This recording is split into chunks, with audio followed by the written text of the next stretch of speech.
to the opening session, which is called Populism, Citizen Engagement, and Philanthropy, as was just told to you.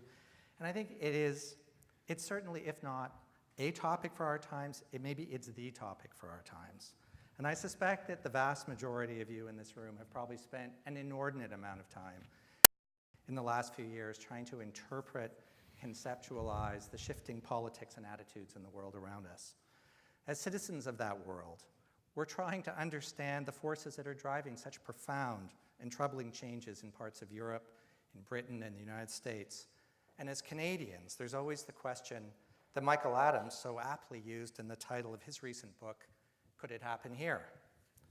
Does our sense of Canadian exceptionalism continue to hold, even as we see the emergence of new political forces in Ontario and shifts in Quebec and perhaps in Alberta? To what degree can income inequality, isolation, disenfranchisement, cultural and political polarization be understood to be driving these movements? And finally, and I think the question that's sort of most pressing for us as philanthropists, what is our response? What's our role? How do we best employ the potent tools that we enjoy as foundations, our independence, our assets, our networks, our access and privilege, in addressing some of these underlying drivers of this phenomena? How do we better support and strengthen civic society and civic engagement as bulwarks against this tide? And if these shifts are as significant and as durable as they appear to be, do we need to work differently, take up a different and perhaps more challenging role? And what does that look like? These are probably more questions than we're going to get to in the next hour. But we're fortunate that we have two really extraordinarily knowledgeable and engaged people to help us find our way through it. Michael Adams, the author, pollster, president of Environics and Environics Institute, has been tracking, analyzing, and interpreting Canadians' attitudes and values over some decades and across 6 books. Sevaun Palvetzian, the CEO of Civic Action, leads an organization that is a leader in Canada in civic engagement. Sevaun's organization works as a convener and a collaborator across sectors, demographics, and issues to try and fashion solutions and foster leadership for our region. The plan for the rest of the afternoon is that Michael is going to give us a short presentation on some of his findings on the state of the nation and speak to some of the recent work that he's done for the Toronto Foundation on social capital in this region. Following Michael's presentation, Sevaun and I will engage in conversation with him on their findings and perceptions for 15 or 20 minutes. Then we're going to turn the room over to you.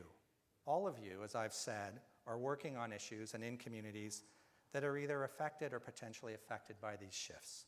We want to provide lots of time for you to ask questions and feed in your perspective of what you're seeing and how you're responding. But first, please welcome Michael Adams to provide us with his perspectives. Michael.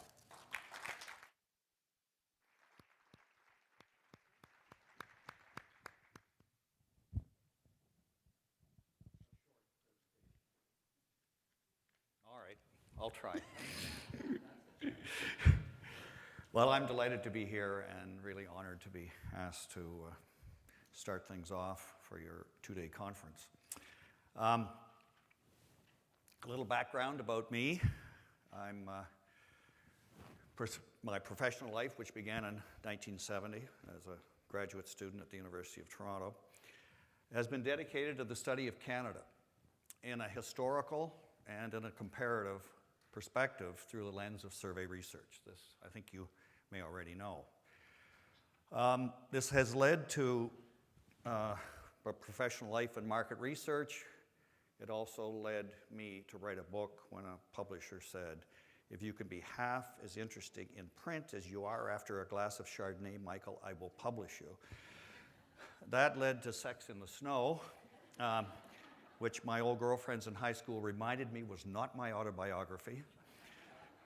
Then Better Happy Than Rich, and that was an interesting study looking at, actually had a good chapter in there on philanthropy. That was in the year 2000. Fire and Ice, most famous book, United States, Canada, Myth of Converging Values, American Backlash. I wrote that in 2008, just to let you know that I could kind of smell some stuff that was coming down in the States.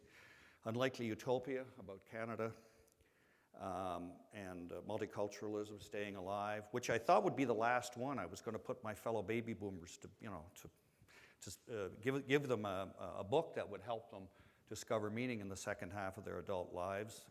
But then Mr. Harper inspired me to write Committing Sociology, which tries to answer the question, why do people do things? And then, could it happen here? So, and who knows what's next. So this all started on the evening of November 8th, 2016, which I started with Chardonnay, ended with Scotch, but Hillary Clinton did not win. Donald Trump improbably won. And I sat there thinking, oh my God, my fellow Canadians are going to think, could it happen here?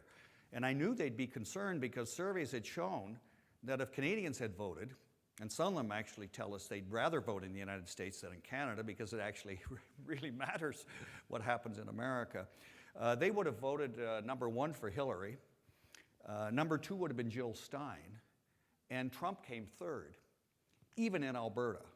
So, but I knew that people would be wondering about what's the implication of the election of Donald Trump, a guy who had campaigned on a populist, xenophobic agenda, calling Mexicans rapists, wanted to build a wall along the U.S. border, wanted a complete ban on Muslims entering the U.S., arrest of undocumented immigrants, and tear down Obama's Dreamer program. Meanwhile, over in Europe, the Middle East and Africa, troubles there led to massive dislocation and migration of refugees into Europe. This led to the rise of xenophobic nationalism across the continent, even intolerance of actually beaches in France where women are allowed to go topless, but they arrest a woman who's got a burkini. Only in, I guess, in France would you get people arrested for wearing too many clothes, not too few. And populism on the left and on the right, which has actually been on the rise for a very long time, for nearly half a century, as you can see, both the right and the left. In fact, we've just seen an election in Bavaria where the Greens have become very popular, and the center, both Christian Democrats and Social Democrats, kind of shrinking. This is another trend that we see. Our own country, though, is not perfect, far from it. We're no stranger to xenophobia. We have, of course, the long assault on Indigenous peoples since the time Europeans arrived here, poor treatment of Irish immigrants, racist immigration policies, anti-Semitism, none is too many. When Jews fleeing Europe went to Cuba first, then the United States, came to Canada, and in the infamous phrase, none is too many in terms of accepting those people. A lot of them went back. They all went back. A lot of them ended up dying in Nazi concentration camps. We interned the Japanese in Canada, just as the Americans did during the Second World War. And even more recently, we see police profiling of racialized minorities. But in the 60s, Canada changed. It probably was changing in the 50s. But in the 60s, that idealistic decade, the first thing and most notable thing was in 1967. We changed from racist immigration policies, really country policies that were designed to make sure the right people came to Canada, to a point-based meritocratic system, a colorblind system, and we invited the world to come to Canada. If you had the right level of education, if you had the skills that the country needed, you were welcome to come to Canada. In 1971, after the Royal Commission on Bilingualism and Biculturalism, the Poles and Ukrainians of Western Canada in particular, across the country, said, we're more than just English and French here. There are others in this country. We're equal, and we changed from biculturalism to multiculturalism. Later, Brian Mulroney's government in 1988 reinforced this idea of multiculturalism into the Multiculturalism Act. In the late 70s, we brought in 60,000 refugees from Southeast Asia and inaugurated a program that's unique in the world, the private sponsorship of refugees, something a professor at York University, Howard Edelman, led. And Howard, by the way, Hillary, received an Order of Canada just a couple of years ago. I was honored to be sitting with him and said, Howard, why did it take so long to honor you? It's just a wonderful program. Truth and Reconciliation Report, and then again, we come up with the private sponsorship of refugees as well as the government sponsorship, and it brought in 40,000 Syrian refugees to Canada. So what do Canadians think of all of this? Is this just elites kind of showing off how great Canada is, or are they reflecting broader values in the culture? Well, in recent decades, there's been a sea change in Canadian public attitudes to immigration. This one is actually framed and on my wall. Academics are actually looking at this data, wondering what actually happened to us in the mid-1990s, because you can see this sea change where Canadians started to disagree that immigration levels were too high, and now you see 60% disagree with that, 35% agree with that statement, but clearly changing attitudes dramatically around the turn of the millennium. What is the economic impact? 80% think the economic impact of immigrants coming to our country is positive. Only 16% think it is negative. Do immigrants take away jobs from Canadians? 2/3 of Canadians think no, they do not. 30% think they do. And even on the refugee file, there has been a decline in the proportion of people who think many refugee claimants aren't legitimate. A lot of this will obviously have to do with bringing in Syrian refugees where it's obvious that these are legitimate claims for refugee status. Canadians identify, I actually should set this up. What is it that defines Canada as unique? Now, the proper answer that Margaret Atwood would tell us we should be giving is the wide expanse of the Canadian landscape, the mountains, Mounties, moose, this sort of thing. This is what is supposed to define Canada. Well, you ask a random sample of Canadians, and it's an open-ended question. They can give us any answer they want, and their answer is multiculturalism and the accommodation of diversity. That's, you poke a Canadian, 43%. So it is actually not about this vast land that we have. It is actually Canada, in the minds of Canadians, has become a great sociocultural experiment. The land and geography is second. Freedom country, democracy, friendly, humble people. I guess they're humble. They're humble because if they brag, they think God will take it all away, I suppose. And down hockey, 1%. Although the Leafs are doing better now, so that number may improve, at least here in Toronto. The vast majority of immigrants who come to our country identify more with Canada than with the country they come from, over nearly 8 in 10. This is a stable number. Native-born Canadians and immigrants agree on the values that immigrants should adopt when they come to our country. Respect for Canada's history and culture. You look at immigrants, which is about 20% of our population, and native-born both agree that that's what immigrants should do. Both immigrants and native-born. Learn English or French. You need that to get a job in this country. Tolerate others. Respect for the law. Respect for other religions. Need to assimilate. It's really remarkable then. I guess they must all read the citizenship guide before they get on the plane or the boat and come to the country. This has led us to be ranking first out of, this is an Ipsos Public Affairs report on inclusiveness, and Canada right up there with the United States and other countries very near the top, but Canada coming number 1 in terms of an overall inclusiveness index. But not everything is perfect.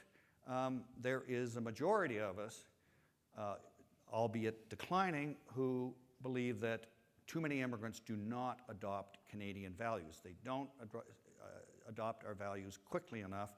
51% agree with that, although it is down from 72% in '93 when we first asked it. And I believe the reason for that is because, or at least a major reason for that, is that gender equality is overwhelmingly the modern pivotal Canadian value. Certainly in the last 50 years, 92% of us think that Canada should be a country in which men and women are treated equally in all walks of life. And I think some Canadians think that new Canadians coming to our country come from patriarchal, often religious patriarchy, and first generation are not adopting gender equality as quickly as I think a lot of Canadians would like to see. There probably are other factors, but I believe that is a huge factor. Lest we forget our recent history, when Preston Manning started the Reform Party in the West, initially he was raising questions about the accommodation of Quebec. Of course, all those Meech Lake and Charlottetown and so on were going on to accommodate and bring Quebec within the Constitution. But he also was questioning increasing immigration and the ideology of multiculturalism. He hung on to that for about 6 months, maybe a year, and the overwhelming response from Canadians across the country, including in his home of Alberta, was these things are settled. We are not going to have a public debate about these things. In 2015, former Prime Minister Stephen Harper insists that Muslim women show their face at citizenship ceremonies. However, Zunaira Ishak asserted her charter rights. She showed her face to another woman and was sworn in as a Canadian citizen. She actually voted in the 2015 election. We don't know who she voted for or didn't vote for, but we can maybe guess. 2016, Kelly Leach, co-author of with Chris Alexander of the Barbaric Cultural Practices Snitch Line, launched her campaign to lead the Conservative Party leadership, and she got 6% of the vote on the first ballot. Newly elected Ontario Premier Doug Ford questions the federal government's handling of irregular asylum seekers. That's recent. And just, a few weeks ago, the Coalition Avenir Québec is elected with promises of a new immigrant agenda. We may talk about that later.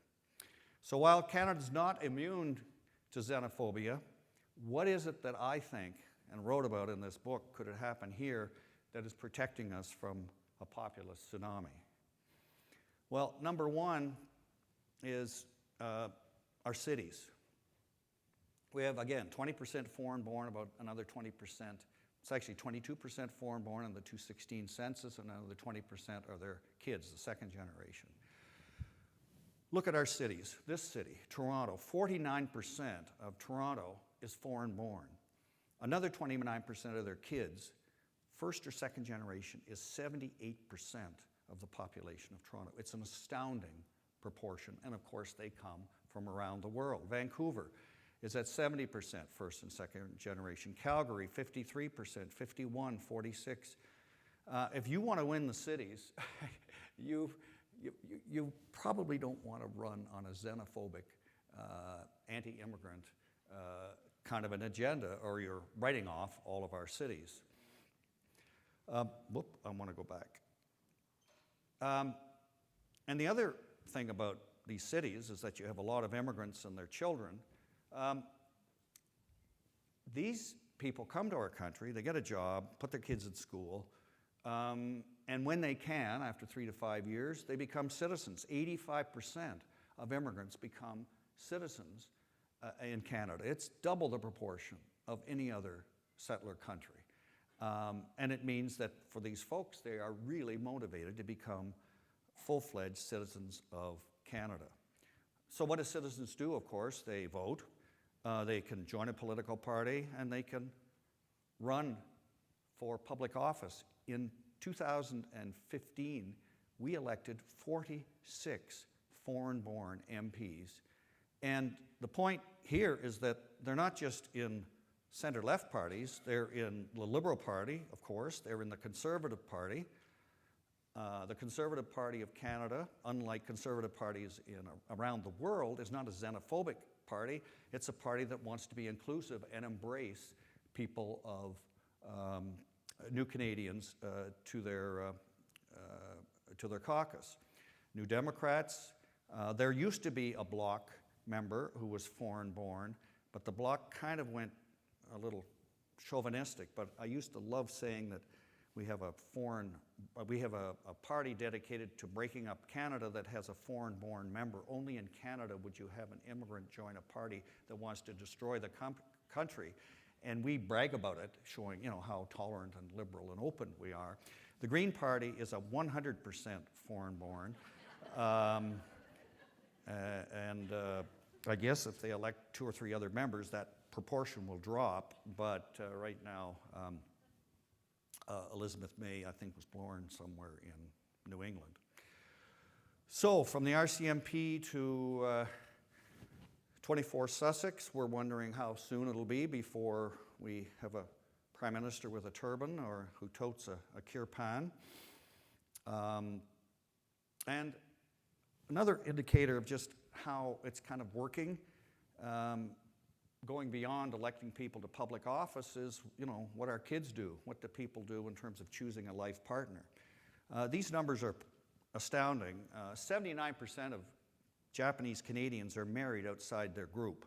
I made this presentation in Japan, and they wondered what we put in the water, or how do you motivate the Japanese to marry outside the group? It just didn't make any sense to people in Japan.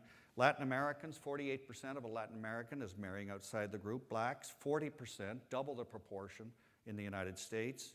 Filipinos, Arabs, Koreans, South Asians. We have over 1.5 million South Asians, 1.5 million Chinese.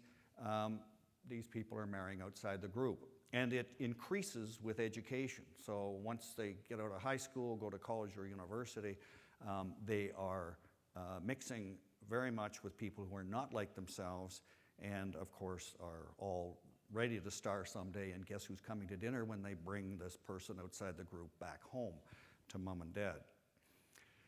Now, I've added this because I want to broaden the subject matter just beyond just immigration, and I have only one slide on this, but something that's beneath the radar, and we may talk about this today too, are the increasing numbers of Indigenous people choosing to live in our multicultural cities.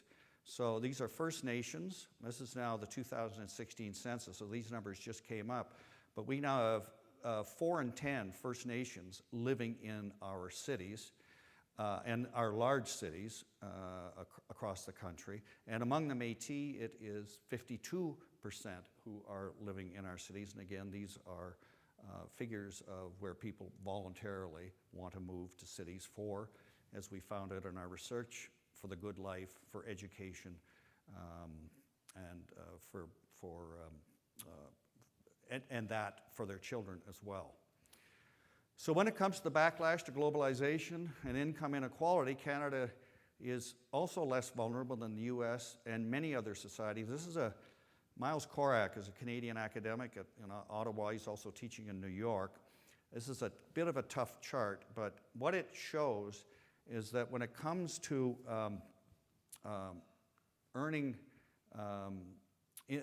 less mobility and more inequality, Canada is closer to Denmark than it is to the United States and some other countries. In other words, in Canada, there's far less income inequality here than there is in the United States, and you are much more likely to enjoy social mobility. You can be born in the bottom quintile and move up a quintile or two. You have double the probability in Canada as you do in the United States. If you want the American dream, if you want the Horatio Alger myth, you move to Canada.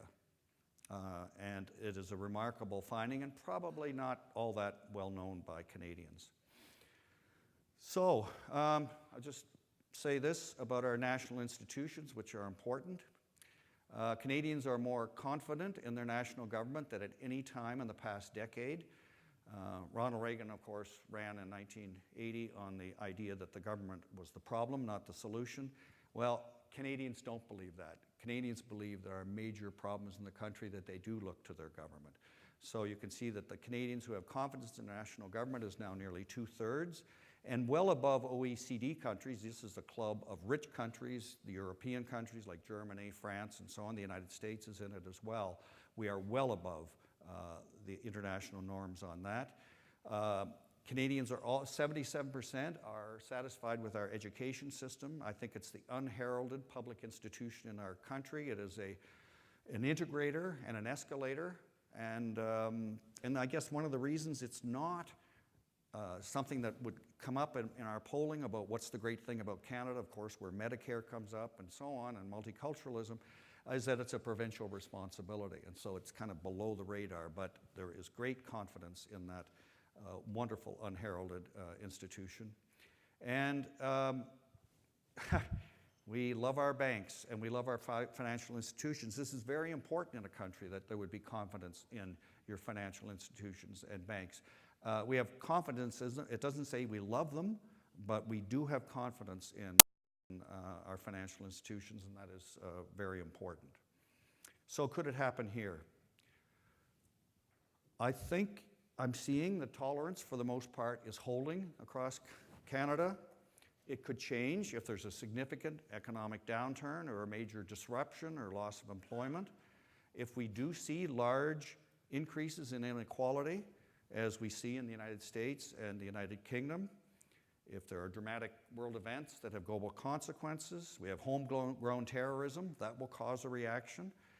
A flood of irregular immigration and asylum seeking. We're in the field. I think we're coming out now to see what the impact on these attitudes that I talked about earlier are going to have on attitudes to immigration and asylum seekers.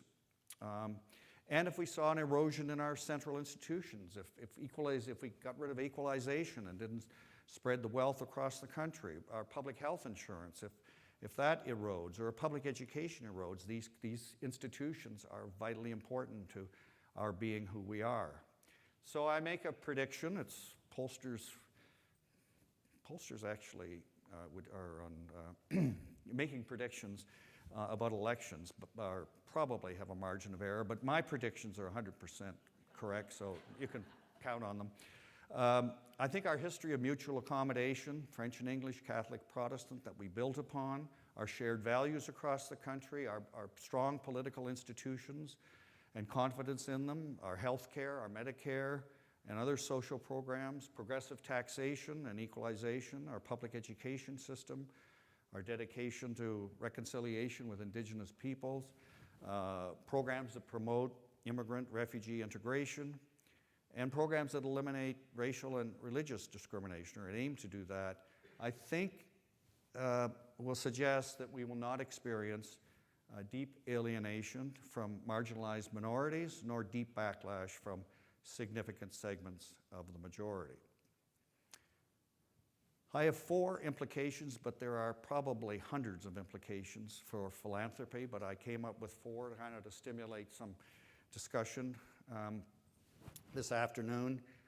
Clearly, if we're going to be a socio-cultural experiment, if we're going to be a petri dish for bringing everybody from around the world together and integrating successfully into the economy, into society, into politics, and so on, then anything that we can do that promotes that successful integration of immigrants and refugees is going to help Canada with this great sociocultural experiment. Promoting public understanding of the need for immigration and the success of immigrants and their children in becoming Canadians. And there's lots of data on this. Program of International Student Assessment shows that the children of immigrants in this country on reading, on science, and on math do as well or better than children who've been here 3 generations or more. So these are maybe not known widely, but we are talking about, they may not have been Protestants, but they've got the Protestant ethic, the work ethic, and that happens in school and it happens after they leave school.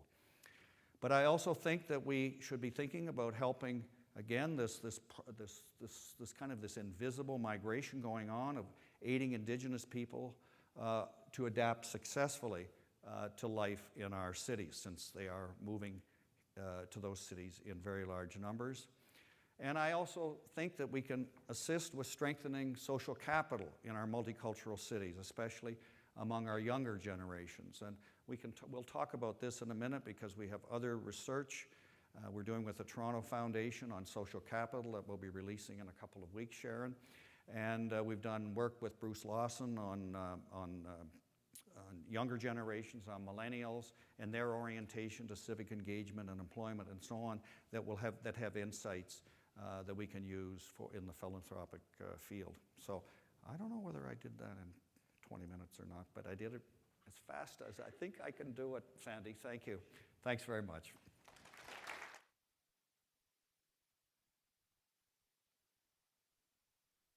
So thank you so much, Michael. Fascinating presentation and an awful lot that you covered in quite a short period of time. I must confess that, on some level, it almost surprises me. It's a pretty positive report. I set up a slightly more troubling front end because probably I spend too much time with the New York Times website.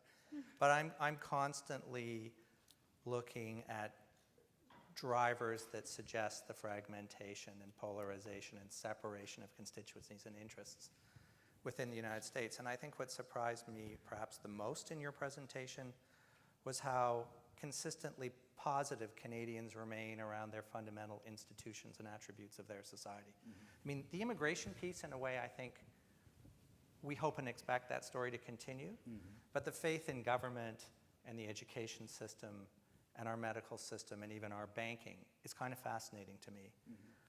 And I really wonder what continues to hold us up. You had some factors there at the end, but what is causing this continued optimism and engagement with the validity of our fundamental structures in a way that seems to be distinguishing us from a lot of other liberal democracies around the world right now? Yeah.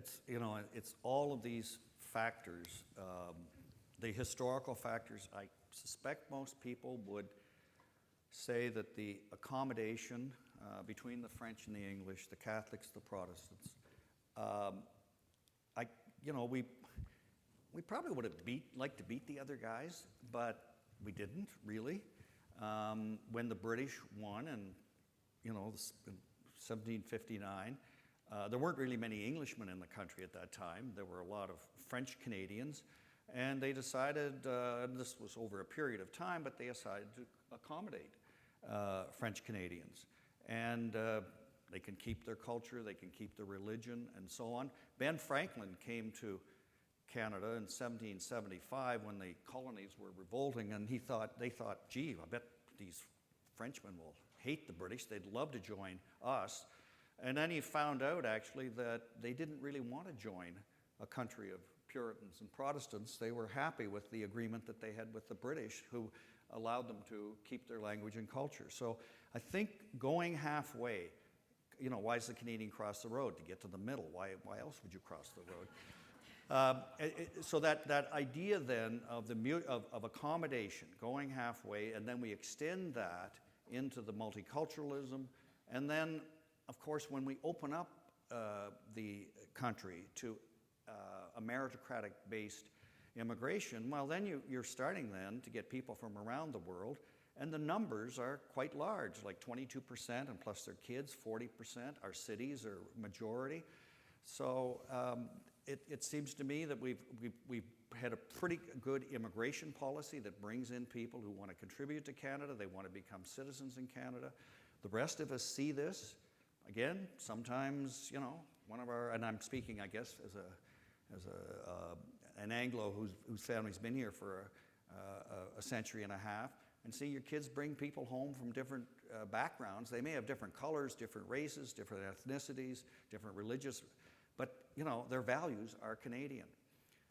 So I think this is a bit of a surprise for the Canadians, because I don't think that we know our country all that well. And if that was true, a guy named John Seeley wrote about the Americanization of the Canadian consciousness. We live in Canada, but we are so global in our thinking, and particularly lately, global being what's the latest tweet from the guy in the White House, that we're kind of concentrated a lot on what's going on elsewhere, and only maybe every 4 years when we have a national election, we get kind of reintroduced to our country and find that things are pretty good. I know that when I first did Fire and Ice, people just couldn't believe that there, in significant ways, Canada was diverging from the United States, and I guess what I was trying to reinforce is that you've got two cultures that are on unique trajectories. And those trajectories are, I see them taking us and sadly, I'm seeing the trajectory in the United States taking them into almost a low-grade civil war right now. And of course, I've written this. I'm concerned about it, and I'm sad about it because we're very close. And a lot of us have business connections, family, relatives, all of that sort of thing in the United States. We can't wish ill for the United States. So I'm pretty happy, as I've said, with our faith in our political institutions, our system of public education, our health care, and I think we also on this income inequality thing this is going to be another big issue coming up. For the Canadians. Yeah, we will want to come back to that one, I think. But Sevaun, you have a particular and unique perspective, I think, sitting in Toronto at the head of an organization that is convening across sectors, across issues, engaging people at various stages of their career in the private sector, civil society, government. Does this overview that Michael has given us correspond with what you're seeing from where you're sitting right now? No. It does not. And I love Michael, and I love the research and the insights that he brings to this topic, as well as the methodology, which is able to tell us so much about parts of our country. But it is a type of methodology, and it does tell us top level what is happening as a mass of 35 million of us, right? That's not what I'm seeing and feeling on the front lines in some of these conversations. And in fact, I sort of subscribe to some different philosophies and methodologies that go underneath to a few more layers to get beyond what our views are and to understand our human nature. We are all programmed for a need to belong. That's why we didn't go rogue as cave people. We knew to hang out with tribes. And we all are also programmed to have a very psychological reaction to threat. Now, those are tough categories to ask really smart question of and truly understand in traditional polling information. But when we start to see the rise of populism in every corner of the world, we start to realize that it is beyond cultural mores. It is beyond a set of values that citizenship tests seek to address. There is something very biological about our need to plug in. And a lot of people around the world, and here in Canada as well, do not see themselves represented in some of the more traditional institutions of power today. A great group out of the States just released a report last week on hidden tribes. And it's a group, a guy named Tim Dixon runs it. And it talks about this point of scrubbing underneath the psychological pieces that actually stretch far beyond demography, right? It's not the tombstone data that gets in there. And the political left, in his estimation, there's sort of 7 chunks of America on a spectrum. The political left is 8%. The very left, and it is the loudest group. And there's a lot of tickets to enter to be able to belong to that group. On the right, the far too right groups are about 25%. He calls that middle group the exhausted majority. But the wings own all the oxygen. So why do we see voter turnout rates being what they are? Because the exhausted majority isn't feeling that the wings are speaking to them. And as newsrooms have reduced and social media has gotten louder, you would be forgiven to think that the wings represent all. The wings don't. And I run an organization that tries really hard to be that neutral sandbox where we can put issues in the middle of the table and let people from all sectors and all political backgrounds debate them. It is so hard to protect that neutral terrain. It's the hardest part of my job because folks want us to get engaged. And as a civilian, I may have personal views on many of the topics. But where democracy has no neutral sandboxes left, it rots. And so what I think about as it relates to this topic is how do we get that exhausted majority, as Tim Dixon and his team would call it, how do we get that group plugged in? Because if we don't, the tides of populism will wash over and carry more with them. So that's a really interesting take, and there was a lot in that. And if you're interested in that study that Sevaun just referenced to, there's also an interesting piece in the Times this morning by David Brooks picking up on that and talking about to what a degree it's being driven by upper middle class white activists on the extreme right and the extreme left who are driving a highly divisive agenda for a much more diverse country. But I want to actually tune in on something else that you said, which is the absence of a neutral sandbox for the democratic conversation. If we think about that as kind of an important element of a successful society, and if you're pointing to its absence in the current conversation, how do we build the sandbox? Who populates the sandbox? What role do philanthropists, civic organizations like yours, civil society play in constructing the kind of space we need to bridge that noisy divide? I think it's three things. I think one is the spaces. So what are those organizations that are viewed in each of your towns as being the closest to neutral as possible? You know, before joining Civic Action 5 years ago, I came out of the Ontario government. I was a senior civil servant for about a decade. And I thought in that decade that I was a neutral player. Government isn't, is it? It sets the rules. It sets the expectations. In some cases, it's the funder. So government can't be that neutral convener.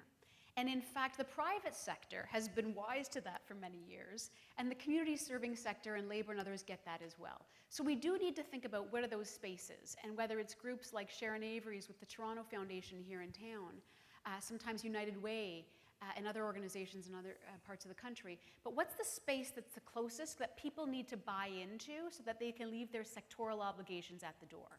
That's one. The second is around what competencies are we raising the next generation of leaders to have that deal with this topic? You've heard of the term active listening, right?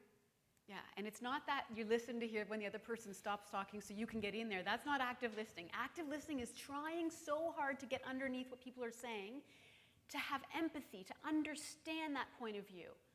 That is not a skill set that most leaders today have. But in our work with we run a civic leadership foundation, we try to develop that next generation of civic leaders. How do we give that kind of skill set? How do you teach empathy? How do you teach active listening? Because those skills need to happen as those people rise. And then the third is around media. You know, I think there's a lot of great work that's happening internationally on trust projects to be able to have the media that still exist be seen as credible. But social media has eaten that breakfast. And in fact, if you want your tweet to go viral, to really pick it up, put some moral outrage in that.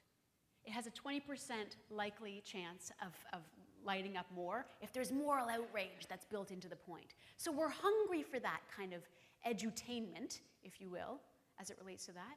And we have this dearth of spaces where these conversations can happen, and we have a dearth of competencies that we're being raised with to be able to tackle this complexity anyway. This is challenging, but groups like this and leaders like this in this room, you have the resources, the networks, and the instincts to be able to fill some of these three things. And that's my challenge and hope for you. Thank you. Michael, what do you think about that whole piece about communications and media and shared facts? How significant is that in the current situation? And the implications of social media and Yeah. whether or not this has had a, well, Marshall McLuhan up there, we need you now. How is the disintermediation of traditional media, what implications has that had for civic engagement? I think these tools, I remember we've been looking at this for 10, 15 years, these tools can be used to connect with kindred spirits. It can be used by engaged idealists as much as it can be used by racists and bigots and people who want to use it to stir up trouble. So I think these tools can be used both ways, just as traditional media were used both ways. So I'm not pessimistic, and I think the tools can be used as positive. What I would say is that to Canadians is that you must realize that your country is unique. You have a unique history. You are going on a unique trajectory. You have unique institutions that have been built up over 200-300 years that you can build upon. So the study that we've just done with the Toronto Foundation on social capital in Toronto actually finds that there is a fair degree of social capital, and that philanthropic organizations can use the data and have data-driven strategies and initiatives and so on based on really sound research, sound demographic information and so on, and that what you are using should be Canadian data in the Canadian context, certainly compared to Germany and the United States and so on. But you have your own unique institute, so understand your own culture and then use the sound platform that we have in Canada of very good support for the private sector. Banks and financial institutions is a very important thing to have. There are countries in the world like Argentina that would love to have numbers like that. The belief in government as a source of good, and very much, and we found this for the last 20 years, the belief in the non-profit, the NGO sector as an institution that is very important for civic engagement. And it's not just coming to people with the solutions, but in fact engaging with Canadians, and particularly engaging with younger Canadians, the millennials, and getting them to be thinking through what are the solutions that we should be using in our area of the city, and to use our, what do you call it, I guess it's engagement, to actually draw out from people, like Socrates said, to draw out from people the solutions that will work for them in their workplace, in their neighborhoods, and in civic society, because there's an incredible amount of trust in NGOs as trusted intermediaries in civic engagement in this country. So we have limited time, and this is a big topic. There are just 2 points I want to pick up on before we turn it over to the room. We've touched on income inequality a couple of times. We haven't really spoken about it as sort of a driver and a contributor to this work. And Michael, you'd shown a slide which showed less income inequality and greater social mobility than in many other countries, which was a nice slide to see. It surprises me. I've seen other slides that aren't so positive on that front. But I wonder if each of you could speak to that element. That is a phenomena that exists. I mean, we know in Toronto that when we look at what our neighborhoods look like, what our income distribution looks like, we are becoming a bifurcated city where we have a group, and I'm sorry to make this Toronto, but I don't think it's exclusive to Toronto. We have a group that's doing extremely well, that lives in the middle of the city, that enjoys all the amenities of the city. We have many people who are not doing well, who live at the margins of the city, who struggle to get access to services and transportation and decent jobs. We have a workplace that doesn't have a lot of access or mobility at the bottom, so that our labor pools and our neighborhoods look like a bit like a barbell, with the middle being increasingly attenuated. Many people would suggest that that contributes to a sense of alienation and anger, and a sense that the promise of being engaged in a society is not being delivered, and consequently you have the kind of stuff that we're seeing in other places. If that's a reality, it's a question of degree, but if that's a reality now in our country as it is in so many others,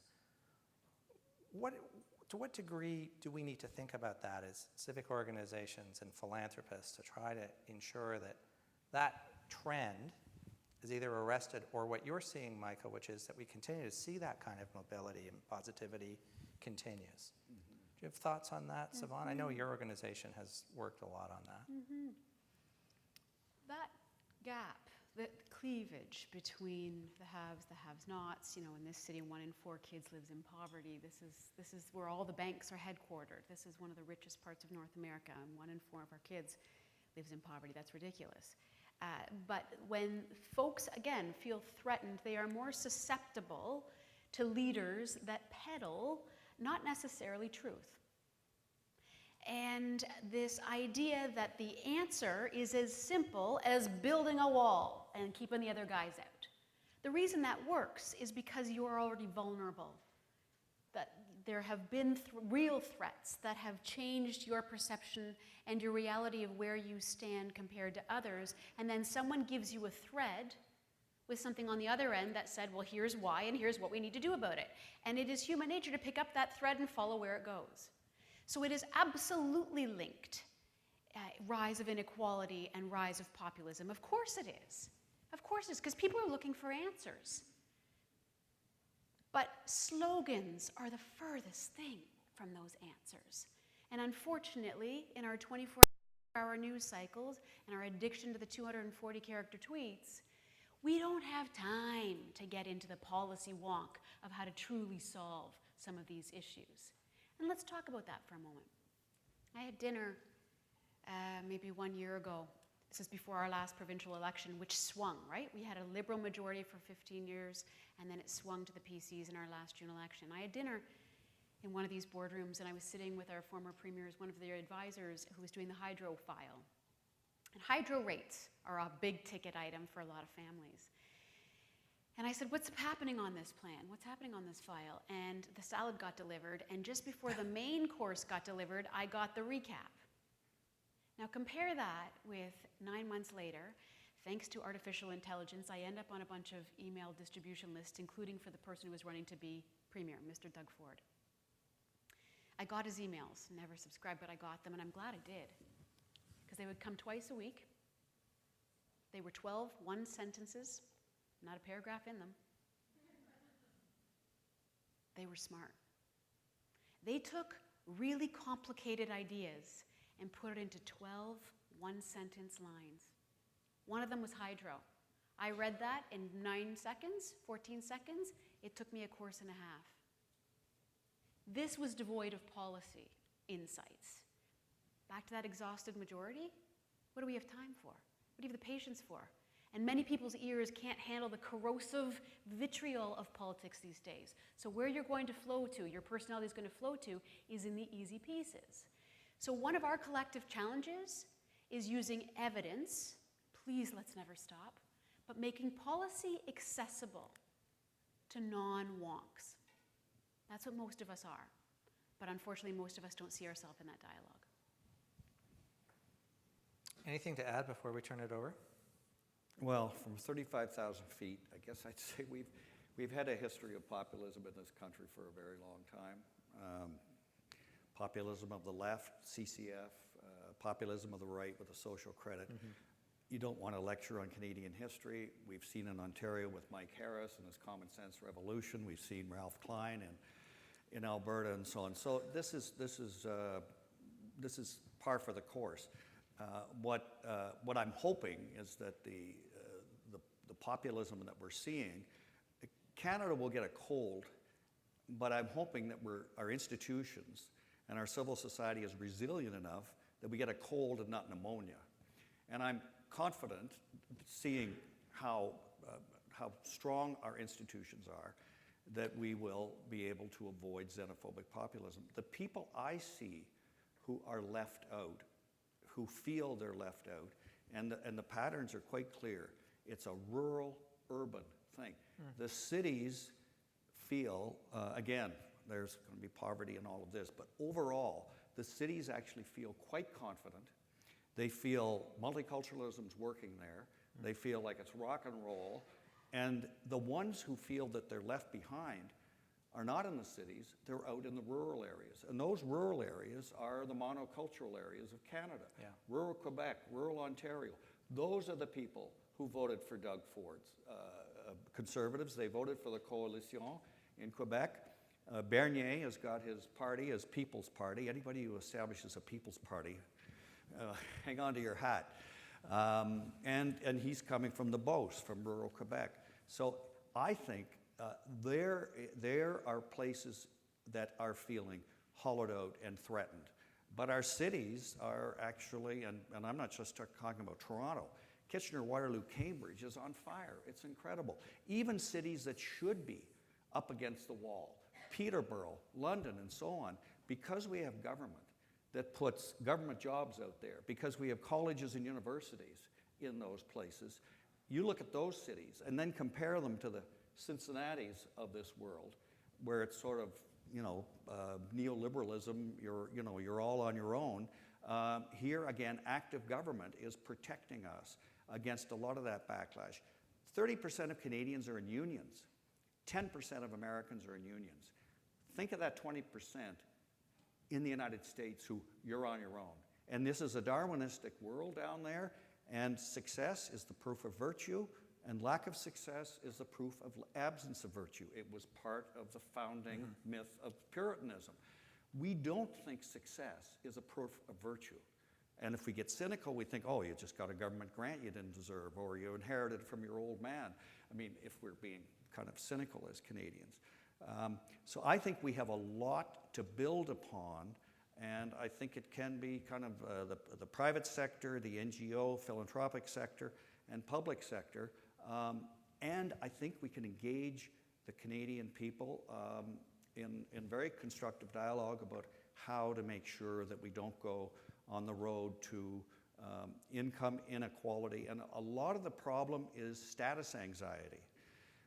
The American male, the American white male who's had privilege and was feeling that Obama was, where did he come from? And then a woman wants to be president. And that was, again, the status anxiety of reaction against gender equality. I don't see that kind of thinking, that status anxiety here, except very small numbers of people who would vote in reaction to gender equality, in reaction to racial and ethnic diversity, or dealing with problems of marginalized minorities. I think we have enough, it's not perfect, we have enough where we can build upon it and avoid kind of a low-grade kind of civil war that we're seeing to the south and in some respects in Europe as well. Okay, I'm going to stop it there because we have to leave some time for you, and I'm conscious that we're running late and we're standing between you and an opportunity to discuss all of this over a glass of wine.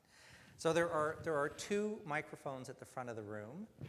I would ask, as you're always asked in these settings, make your questions short and to the point. There's a lot of you in the room and we haven't got much time. So please come forward to the two microphones, but really try and make an effort to keep it short and to the point with your questions. Hi. And we can't see you at all, so introduce yourself, please. Well, I will definitely keep it short because my CEO is on the stage. I'm Okay, I Adriana recognize that Beemans voice. with the Metcalf Foundation. So I just wanted to frame, because I guess I wanted to challenge the concept that things are going so great in Canada. And I think I would agree with Sevaun in the Toronto context, and especially having come out of a great session this afternoon with youth on the Unconference, where I think part of that is the framing as you dig down with this idea that we are actually challenging a lot of the norms that say that things are going great, because underlying there's this lot of structural imbalance. When I think of populism, sometimes we talk urban and rural, but really it's about the framing of the people in the elite. So I think it's a really interesting question, as we're at a philanthropic conference, to think about, do we think that the issue is for philanthropy to solve is making a bigger pie, or is redistributing the wealth? And I think that's a fundamental question, because even when you look at the job growth in 2017 in Ontario, of the jobs, 55% of all the new jobs in Ontario came to the Toronto region, came to GTA. 1.2% of the jobs went to Northern Ontario and Southeastern Ontario. And so right there, we already talk about the rural and urban divide, but within that, we also know that the City of Toronto those jobs were not shared equally, as Sandy mentioned in regards to the bifurcated city that we live in, and that research has been happening across the cities of Canada. So my question is, for philanthropy to consider, what are the issues of making the pie bigger, or what are the underlying challenges to deal with future populism and income inequality in regards to redistributing the wealth? Okay. Okay. Good big question. Good big question. And I agree with you. Michael and I are actually on different sides of this. I absolutely agree that we have a whole lot of issues that sit underneath. These fault lines are huge across our country. And I think we do our nation a disservice to not call those out. And that includes youth unemployment. I mean, we have all these wonderful values, but our policies don't mirror that. You know, I loved that stat which says 92% of Canadians said, yeah, gender equality, awesome. And yet we have 2% of women as Fortune 500 CEOs, and we have on our FP 500 boards, directors that are visible minorities are what, 2.3%? So there's like concepts and then there's reality, and I'm sitting on that. Where does the philanthropic dollar have a double play? When you invest in people. That's where wealth and opportunity gets expanded, because the people that you invest in become parents, or they are sisters, or they are brothers, or they have a business. We have to go back to investing in people. Angel investing in people, not patents. That's where wealth does recreate itself in new ways, and neighborhoods and communities shift, but not when it's sprinkled down and applied, but when the people are invested in. And you talked a little bit about that earlier too. When the people on the front lines are invested in, they know their communities way better than any of us do. Right? So when we work with our diversity fellows and our emerging leaders network of 2,000 leaders from across the region, I don't even care what city building issue they work in. I'm agnostic. What I care about is that they work on something that affects their local community. That's where I'd love it to go.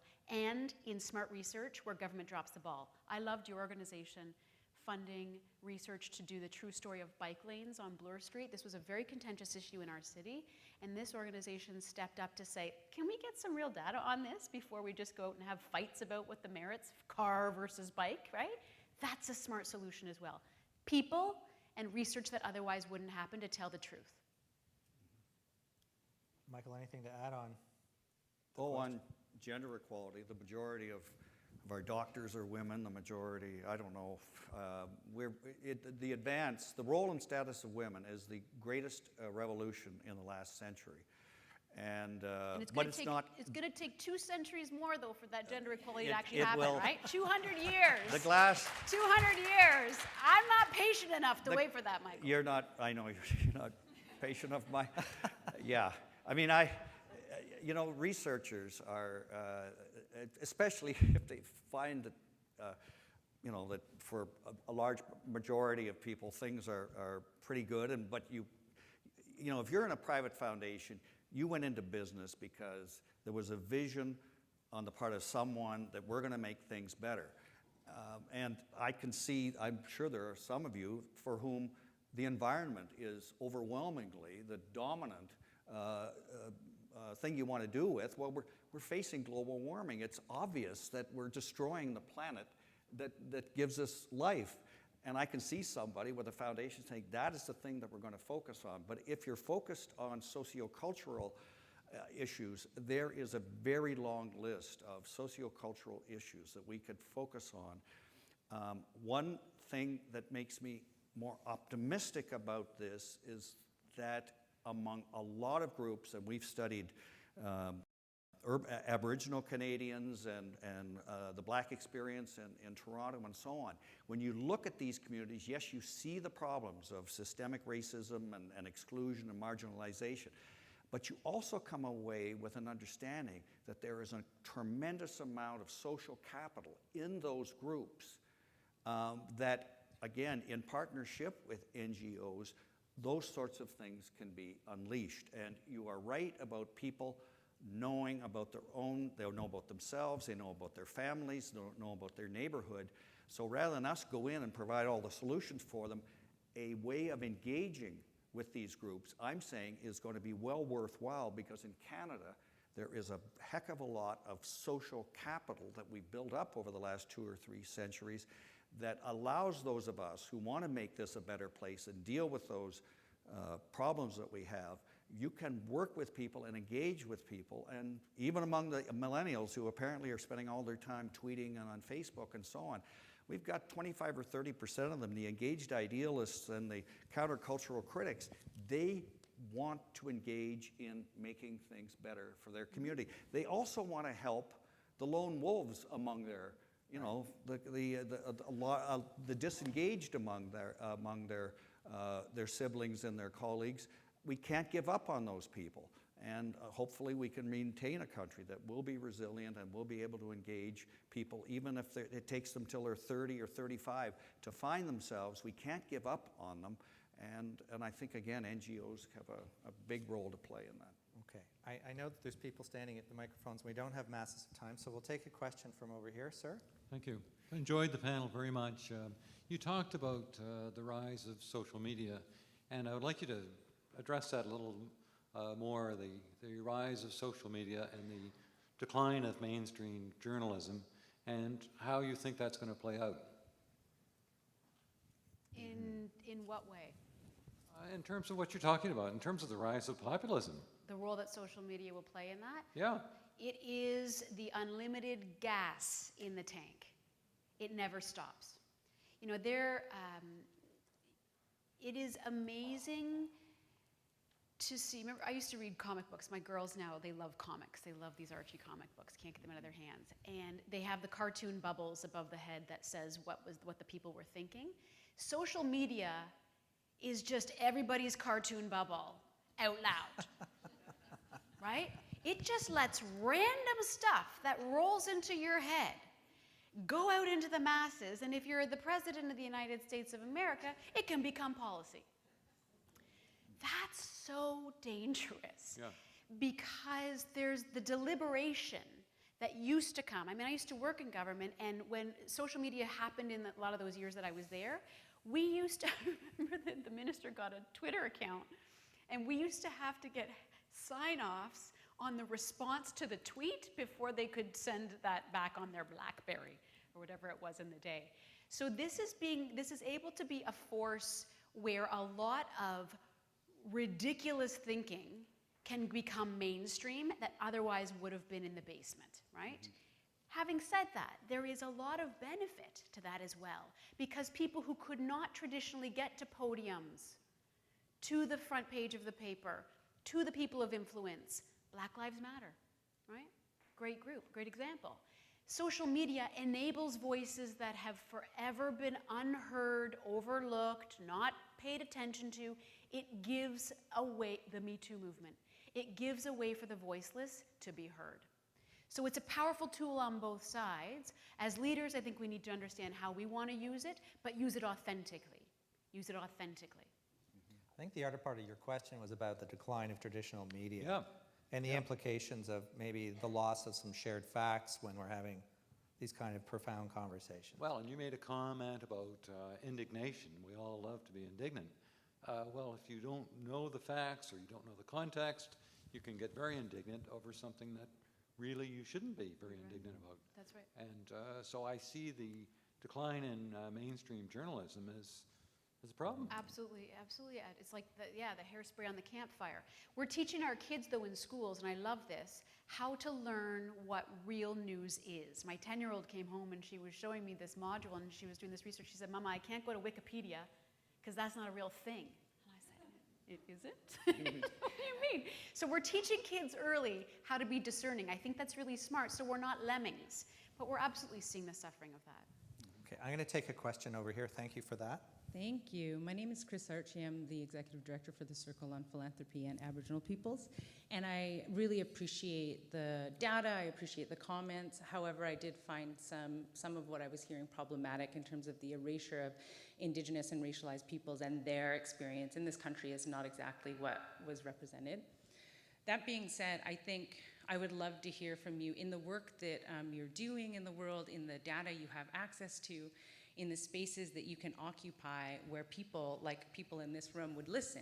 I would be really interested to hear from you suggestions about the way that settlers can unlearn and or decenter whiteness and white supremacy so that they could really work to reduce the systemic injustice that racialized and Indigenous people continue to experience in this country. Kukshem. Yeah.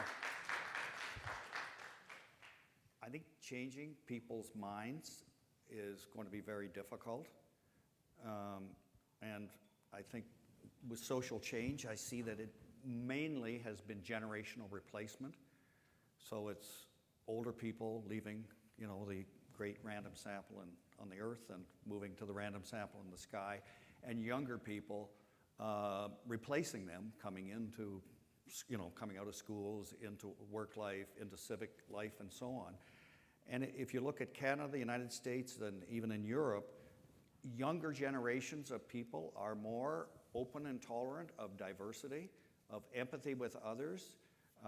So I am optimistic that the millennials and the ones who are after the millennials, even though they've got all of this social media, which I actually think can be as good a thing as a bad thing, I think you're seeing that through education in our schools and just the broader social changes in our society, that more and more people are going to be open to dealing with issues of marginalized minorities, racism in our country, and so on.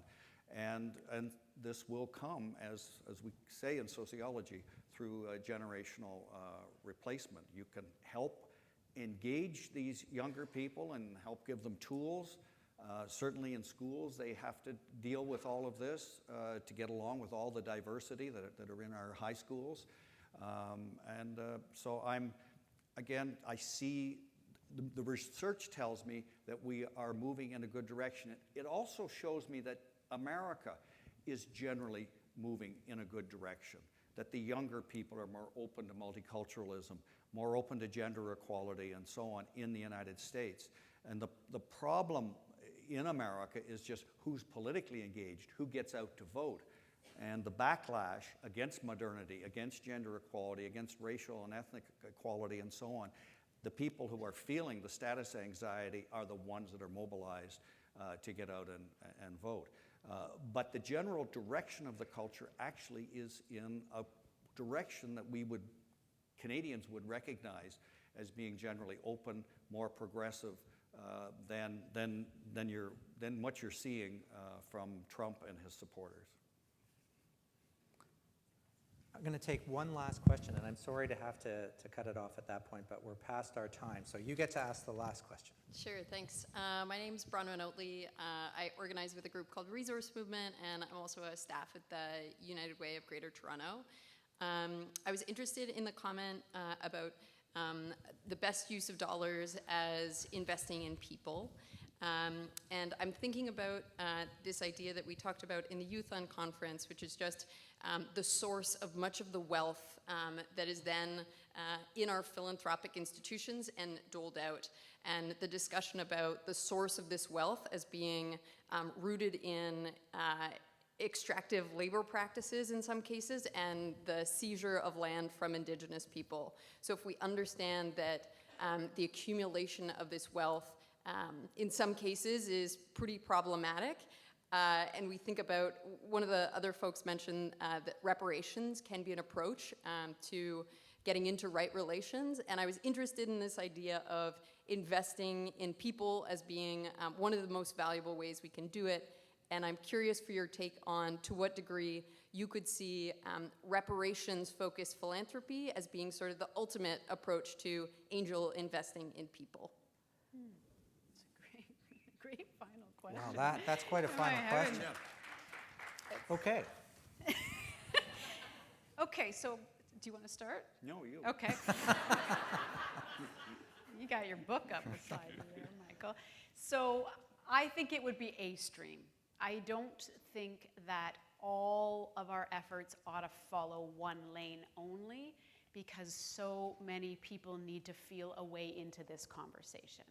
I think it's, and I applaud the work of your organization, because I think it's bloody sinful that our country has the record that we have and the current state with our Indigenous communities today. Every room I go into, we hear the land statement, right? Like the acknowledgement. This morning I wasn't in the office. One of my daughters had a field trip, and I went with her to the Young People's Theatre, and they saw a production in French of Romeo and Juliet. It was so confusing. But they started it off by doing a land acknowledgement, and I looked around the kids to see if, are they taking this in? Like, do they understand what this is? And it's already programmed into these children to expect that as part of it. But those pieces aren't working. It hasn't done enough to shift what our Indigenous relations are. And the truth and reconciliation work, I think, has been the biggest shift in the last 100 years, but holy heavens, are we far from doing anything meaningful beyond that.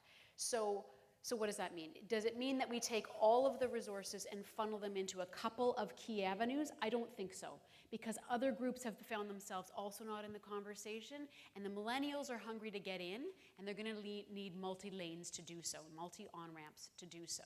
Each of you has values that your organizations represent, mission statements and purposes that you exist for. There are a lot of tentacles that can connect you to groups that may not otherwise be represented in your boards or in your traditional granting streams. And there are organizations you could partner with that are closer on the ground, that might know some of those stories and players more than the rest of us in different positions of privilege. But I think that's what the Holy Grail is. Closing the gap between those who have the privilege and the resources at the top and those who are on the ground who have a lot of great insights and a lot of great talent, but have not have commensurate resources to fund them historically. Last words?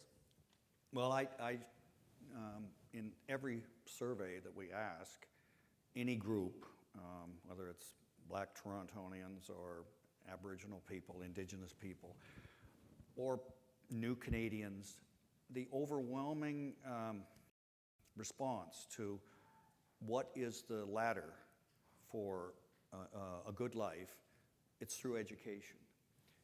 Everyone realizes that we must be educated, we must be resilient, we must be prepared for this gig economy that more and more of us are going to be engaged in, 2 or 3 careers in our lives, and so on. So to me, the key to the universe is education. What goes on in people's lives when they're going to elementary and secondary school is huge. When we survey people about their experience with, what's life been like for you so far, they're critical. Of course, family, and then the education system, and investing in those people to help people get the education, get the kinds of skills they're going to need in this economy that they tell us is going to be, a lot of it's going to have computers and robots and all of that sort of thing. We have no idea whether it's going to wipe out half the jobs that we have, or whether it will wipe out a lot of jobs that we currently have, but create new jobs.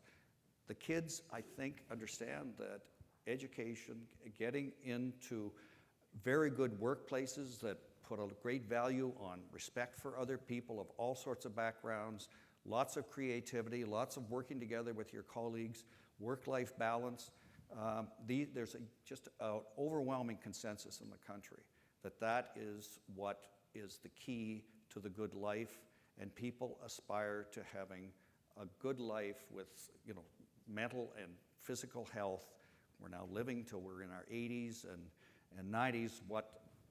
And we know that what meaning is in life is lifelong learning and engaging with other people who after you talk with them for 5 minutes, you find out that we're all kindred spirits with kind of common values. But we have to pull that out of everyone in order to have those respectful engagements that allow us then to do the creative things that we're going to need to be a successful individual and a successful community and a successful country. Well, as your questions and this conversation has illustrated, there's a lot to this topic. I think these are going to be themes and threads that you're going to pick up over the next couple of days at the conference, and that all of us will pick up in our own work over the years to come. But I would really like to thank Michael and Sevaun for kickstarting this conversation, illuminating it for us, and giving us a lot to think about and more to do as we go forward on these issues. Please join me in thanking them for their presentations.